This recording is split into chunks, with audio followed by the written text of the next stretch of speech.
In our Sunrise Smart Start, more local school districts are opening their doors to students this morning. We have a live look at this hour at the Brockport Middle School as the district there prepares to welcome students back this morning for full in-person learning. Brockport welcoming back grades K through 12 today. Other local districts, including Penfield, East Irondequoit, and Wayne Central, all returned to class yesterday.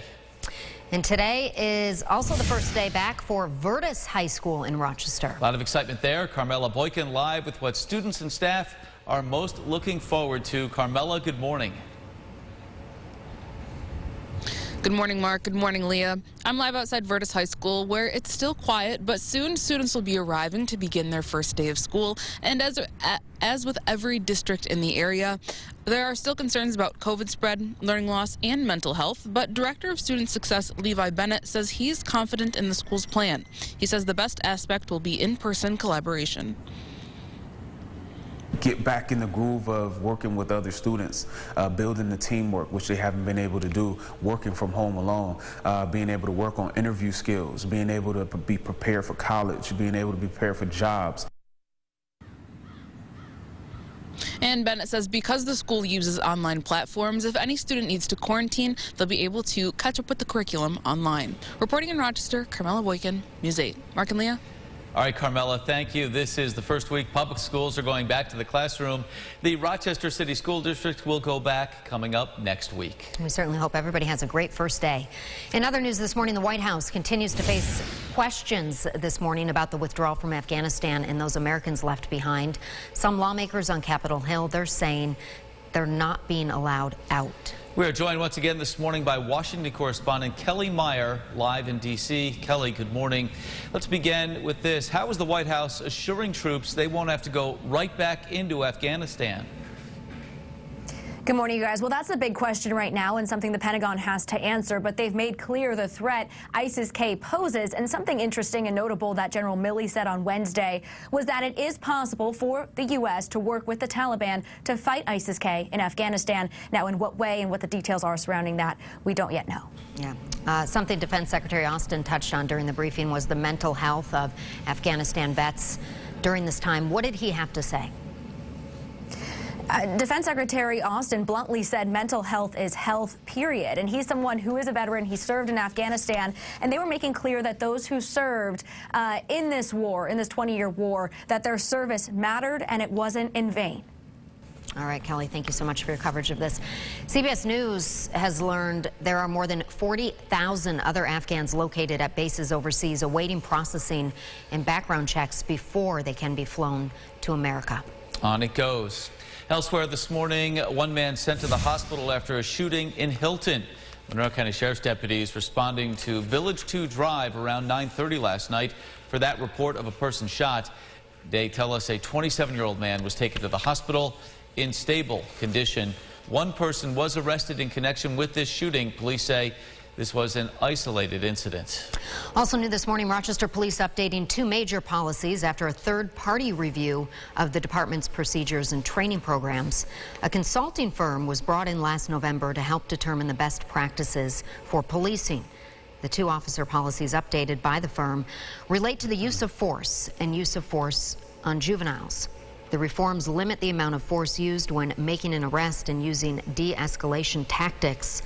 The city is expected to release its report to the public later this year. And we'll have more on these policy updates coming up later today here on News 8. In the meantime, focusing on the forecast as well, and a bit of a chill in the air. I'll go to that word this morning. Yeah, it is a little chilly. In some parts, you can feel it, James. Yeah, Victor being one of those spots. Numbers there in the 40s, but you go elsewhere, Greece, you're up to 60 degrees. So it really depends on your location. If you're closer to water, you're probably warmer. That's the case to start off the day. To finish the day, though, we should all generally be around 70. The weekend forecast, why not? Saturday looks like the better of the 2 days. Temperatures jumping into the upper 70s. sun to start, clouds by the afternoon, and we'll keep an eye on a couple of showers popping up by Sunday. Labor Day forecast coming up at the end of the show. Mark, Leah. James, thank you. Another check of the roads now with our sunrise traffic, and good news on the thruway. A live look here from Geneva all the way to Pembroke, past Batavia. Smooth sailing at this hour of the morning, although that sun is coming up, so make sure you got the sunglasses handy. One accident to pass along. This is 490 west going out of the city at Mount Read Boulevard. 390 and 590, though, up to speed at this hour. One man has died after a double shooting on Sherman Street in Rochester. This happened late Monday night. Police tell us 29-year-old David Omar Romero Colon died after being shot in the upper body. The other victim was shot in the lower body and treated for non-life-threatening injuries.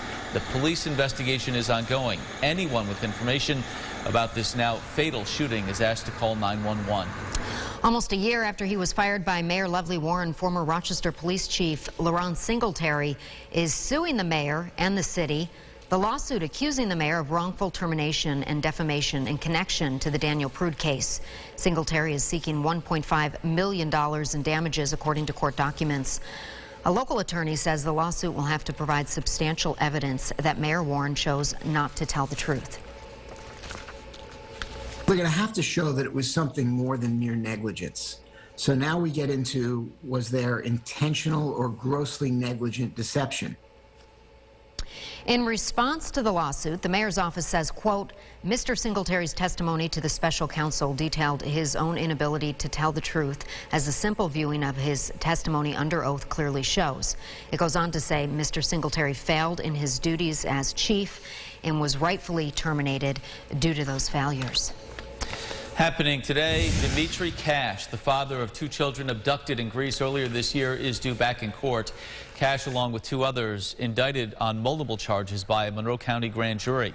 Back on January 18th, an Amber Alert was issued for 3-year-old Shakiria Cash and 5-year-old Dimitri Cash after they were forcibly taken from a foster home on English Road. Just 2 days later, on January 20th, the two children were found unharmed in the state of Alabama. Local leaders will hold a ceremony tonight honoring the 13 U.S. service members killed in the bombings at the Kabul airport. That ceremony will be held at Buckland Park in Brighton at 7 o'clock tonight, and it is open to the public. Well, as gun violence continues in Rochester, community and faith leaders are discussing possible solutions. Uniting and Healing Through Hope of Monroe County gathering on the steps of the Greece Police Department yesterday to announce a march in Greece coming up later today. That march will focus on shootings, carjackings, and robberies which have impacted the county.